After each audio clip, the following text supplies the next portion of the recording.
histograms and frequency polygons, they are used to represent the distribution of grouped data. Okay? A histogram and a frequency polygon are used to represent the distribution of a data set. But the data set will be grouped data. Okay? So they are just graphical representations of the distribution of grouped data. Okay? Now, the two are related. Now, a histogram, okay, it's more like a bar graph, but in the case of a histogram, the bars really have space between them. Okay, and also they've got the same width, which means the distance between the two vertical lines which form that specific bar will be the same throughout.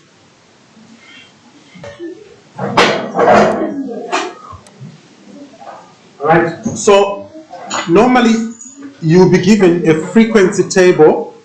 Okay, you'll be given a frequency table if you're asked to draw a histogram. Sometimes the histogram will be given and then you're going to be asked questions from it. So here we've got the first column, which is in this case it's talking about the number of days that grade 8 learners were absent at a certain high school during the year. Okay, so you've got your first column, the number of days absent. This will be on the x-axis. Okay, these are your class intervals. They are always on the x-axis. Then the number of learners, that's the frequency now. Okay, so this will be the frequency f, which will be on the y-axis. Okay, so when you draw a histogram, you have to have your x, in this case, the number of days absent is going to be our x.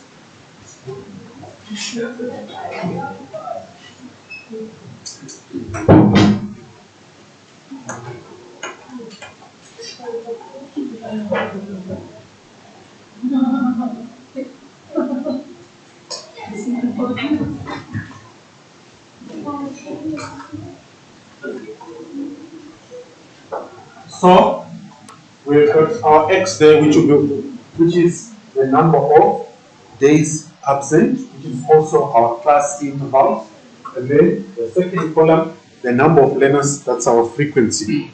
All right. Now drawing a histogram is very simple. Okay, so I've got my. Let me just move it up a little bit.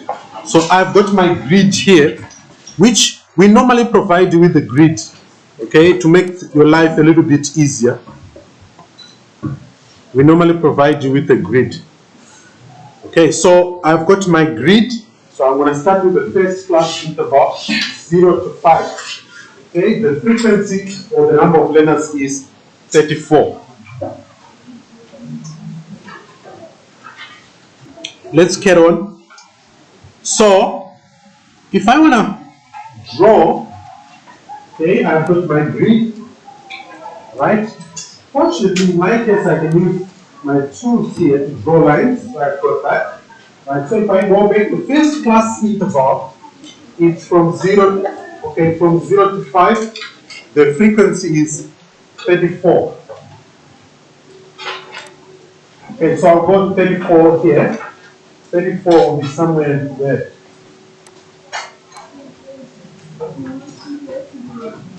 Okay.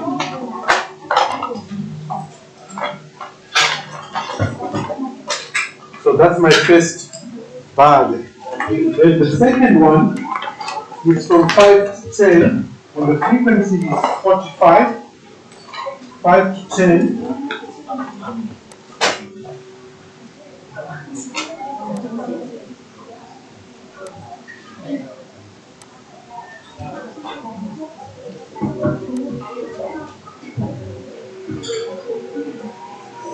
And then the third class interval is 10 to 15, that's 98.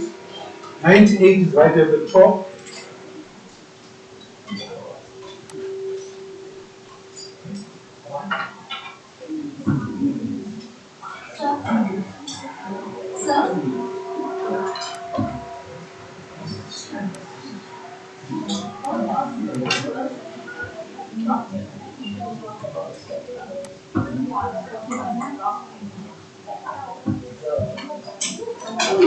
Okay, and then 15 to 20, that's 43. So 43.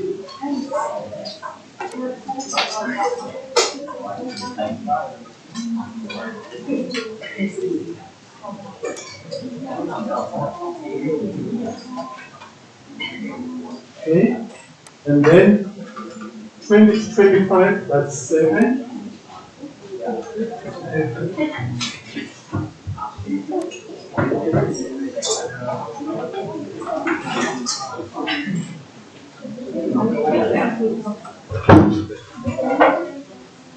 And then the last one, that's 25 to 30, which is the 3.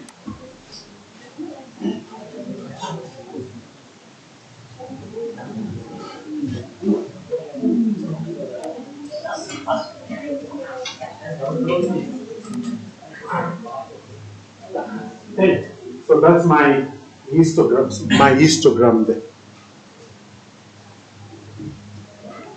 Okay, now we need to label it. So my x-axis, that's the number of days absent.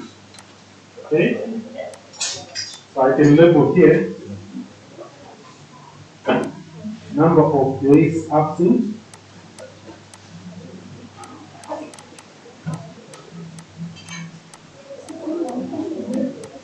And then now my y-axis, okay, I'm going to be very specific there. That will be the number of learners. Well, I don't have enough space there, so allow me to write it like this. Okay, it won't allow me. It won't allow me to write near the device. So that will be okay. All right, just to make things easier for myself. So this will be the number of learners.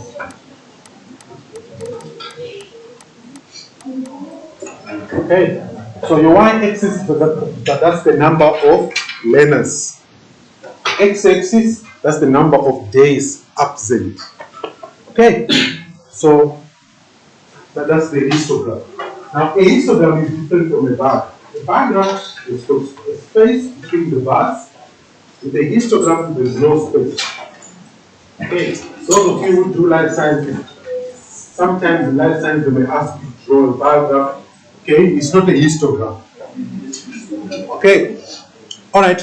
Now, the good thing about a frequency polygon is that you can draw a frequency polygon after you've drawn a histogram. But what you need are the midpoints of the class intervals. So if I go back to the frequency table and if I create a third column, now this third column will be the column for the midpoints of each class interval.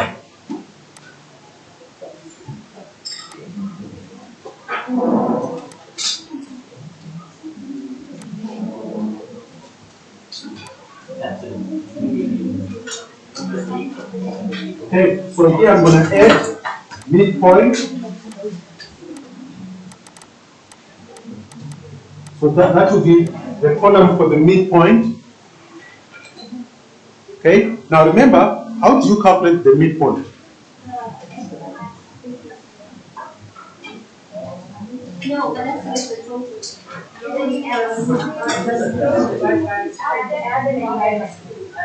You add the lower limit of a class interval and the upper limit of the class interval. Then you divide by what? By 2. So 0 plus 5 divided by 2, that will be 2,5. Then the next one will be 7,5. And then 12.5. And then 70.5. 22.5. And then the last one, 27.5. These are the midpoints, okay, of each class interval. Now, because we are dealing with group data, the midpoint is more like the average for each class interval. Okay? Now, when you are drawing a frequency polygon, you need the midpoints of the class interval. Okay, so if I go to my histogram now I'm gonna go to the middle of the bars. Okay? If you go to the middle of the bar, okay, remember half of 5 is 2,5, so I'm gonna indicate somewhere there. Okay? Then between 5 and 10, that's where 7,5 is. And then between 10 and 15, I've got 7,5. Between 15 and 20, that's 17,5. And then here I have 22,5, and then I'm going to have the last one. Now, if you want to draw the histogram, sorry, the frequency polygon, you have to ground it. Okay? What do I mean by ground? By grounding, it means it has to start on the x-axis, always. So if I join these midpoints, oh, sorry, I'm not supposed to use a proper straight line. So if I join,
okay.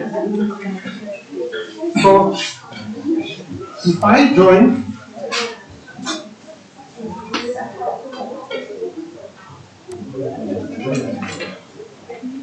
like that, I'm creating the frequency polygon.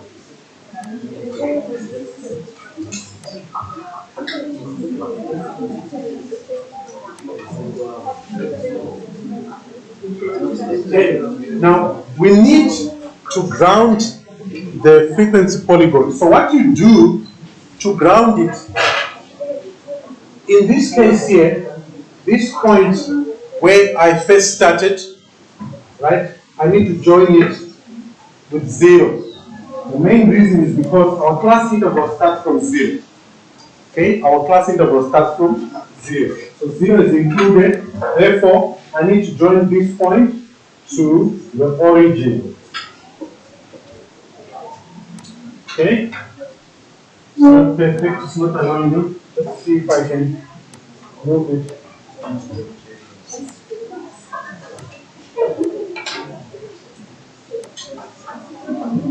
Okay, it's not perfect, but it's almost there. Then on the other side now, on the other side, again, we need, since the distance from here to the midpoint is 2,5, it also means I need to make the distance from this point here to be 2,5, so I'm going to ground it up to there. Okay? So I'm just going to join.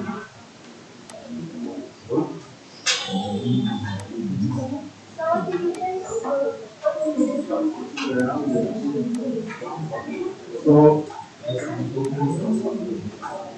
I'm going to ground it. Okay. Right, so your frequency polygon must start on the x-axis. In maths we call that grounding. So this is called grounding.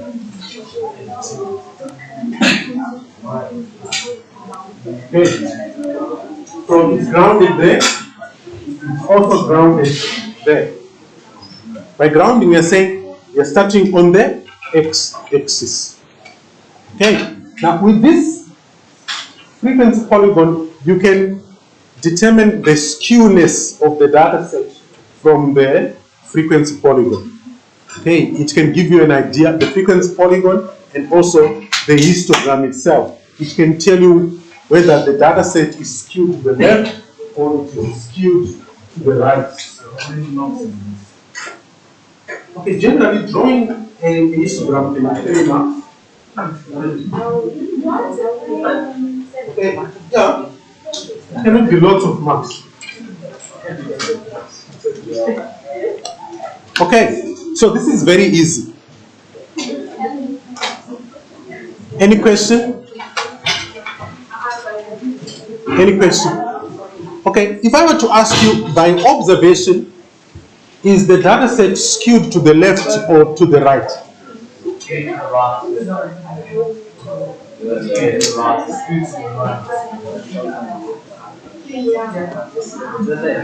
Is it skewed to the left or to the right? Let's have a. How many bars do we have here? We have 6. Are you sure there are 6? Yes, sir. Okay, there are 6, right? Which means the first 3, in terms of the number of learners, the first 3 you have got more learners than the last 3. So in terms of skewness, is that skewed to the left or to the right?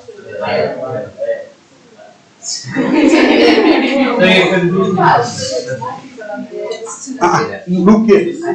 The first 3 bars, okay, the first 3 bars, if you were to count the number of learners, okay, the total is more as compared to the last 3, isn't it? Yeah. So, from common sense, what does that tell you in terms of the skewness?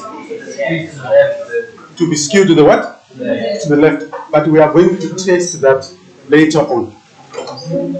Okay, we are going to test that later on.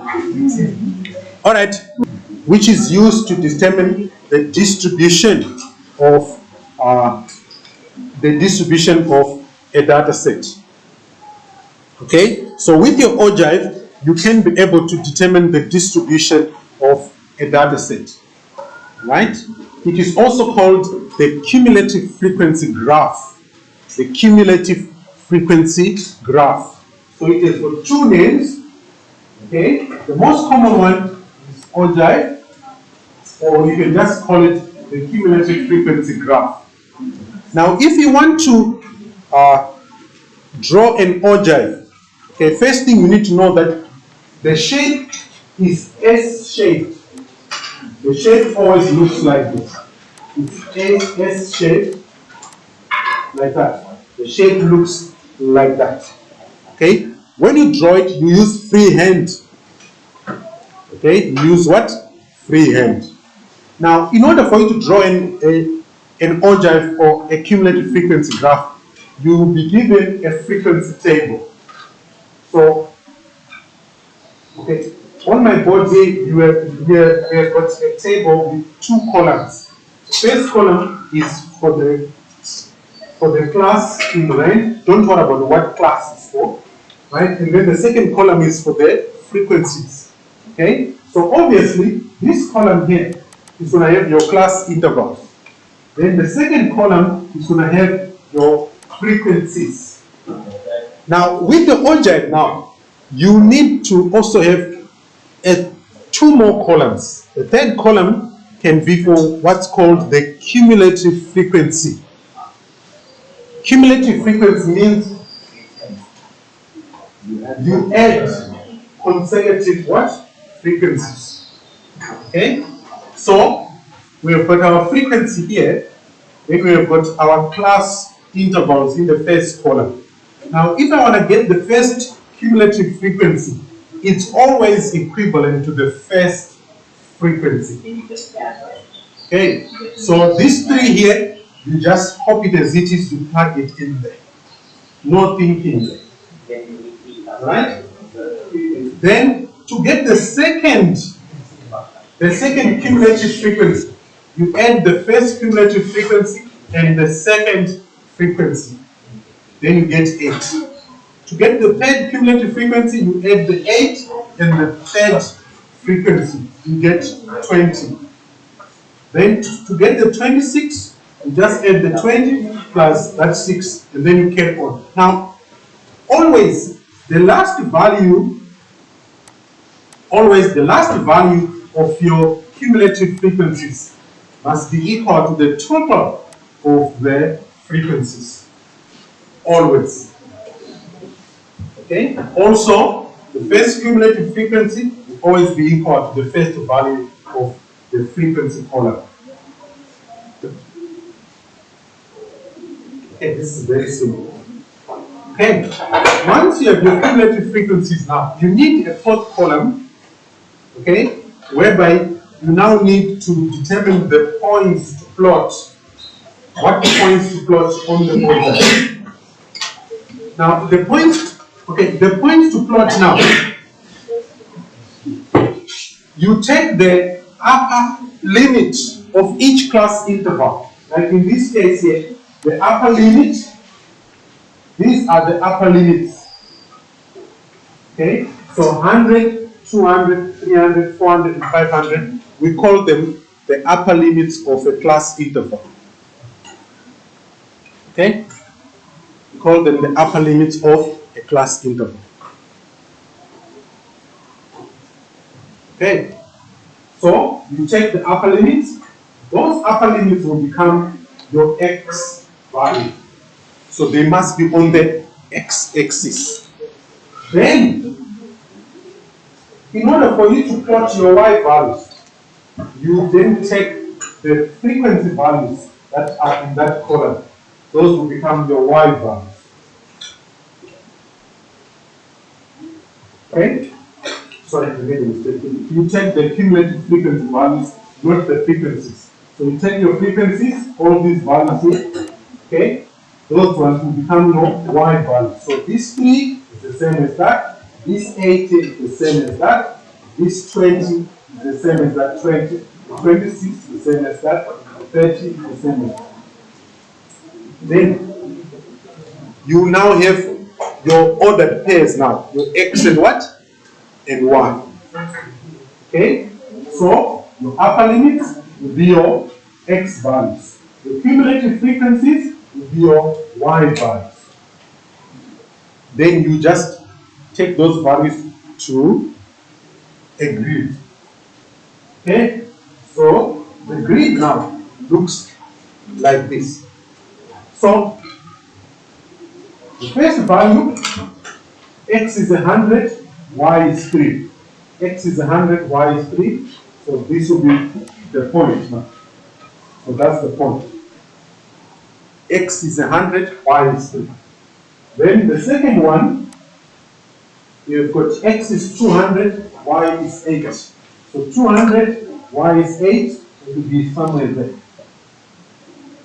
And then the third one, you have got x is 300 and y is 20. So 300, y is 20, that will be somewhere there. And then the fourth one, x is 400 and y is 26. So we got 400, y is 26. And then the last one, we have got x is 500 and y is 30. So we go as 5. Okay, that's the plotting now.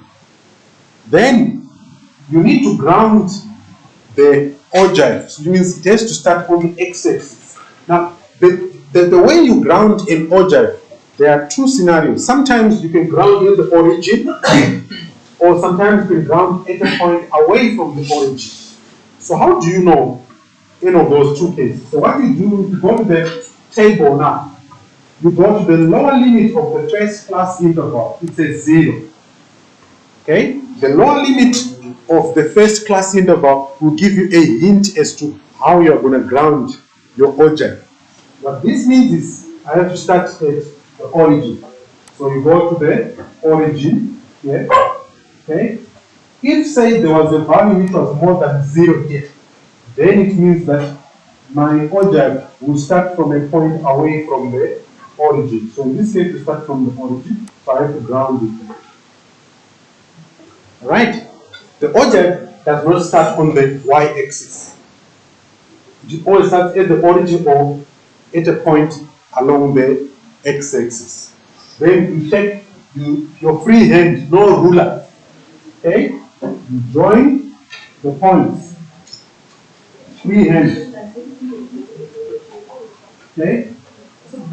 We don't expect you to be perfect, but at least there has to be an indication that you use your free hand to draw. Okay? Then you are done with that. Okay? The shape must be S-shaped. Then, on the ogive now, sometimes you may need to know what is your lower quartile, what's your median, what's your upper quartile. So we have got the formula for the positions now.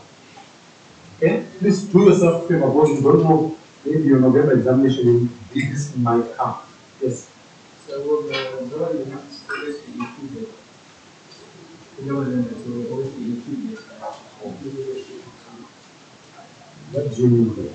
I think so in like the issue, right? Say that the lower limits and then the upper limits. I'm saying so that the lower limits will always be included. When you round, yes. When you ground the graph. When you ground, you only include the lower limit of the first class interval. But the plotting of the ogive is done using the upper limits. Okay? Use the upper limits. But the grounding, look at the lower limit of the first class interval. Okay. So, if you want to find the median position, it's always equal to a half times n. Where this n here, that's the total of the frequencies. Okay? N is the total of the frequencies. Then Q1 position, it will be a quarter times n. And then Q3 position will be three quarters times n.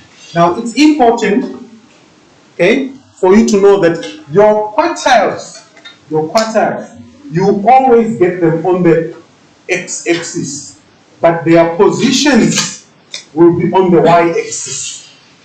I'm going to repeat that. When you are working with an ogive, okay, you need to determine the positions of the quartiles. So these are the formula. So the positions. Now those positions will be cumulative frequencies. The positions will be cumulative frequencies. But the question will ask you for the actual value of the quartile. Where do you get it? On the x-axis. So you use your values on the y-axis, which are the cumulative frequencies, which are also the positions of the quartiles. Like for example here, our total of our frequencies is what? It's 30. What is the quarter of the 30? It's 7.5, right? Now that 7.5, it's a frequency, it's a cumulative frequency. So you go to the y-axis and you locate where 7.5 is. Can you look, please, and pay attention? Okay, so here, this is 7.5. It's on the cumulative frequency side. This is not the lower quartile. 7.5 is not the lower quartile. It's the position of the lower quartile. So you draw a horizontal line until it intersects with the ogive, and you draw a vertical line, and you locate the value of Q1 on the x-axis. You do the same for Q2, that's the median. Okay, you locate it on the x-axis. Also, for Q3, you get the position, then you locate your Q3. So your quartiles are always on the what? On the x-axis. Okay? Now, if you were paying attention when I spoke about the quartiles, I'm sure you remember me telling you that we can also determine the distribution of a data set from the distances between a pair of quartiles, that is Q1 and Q2, Q2 and Q3. Okay? Do you remember that? Okay, so we can draw a box and whisker under this object. Okay? And then we can be able to comment on the distribution of the data set in order. All right? Yes.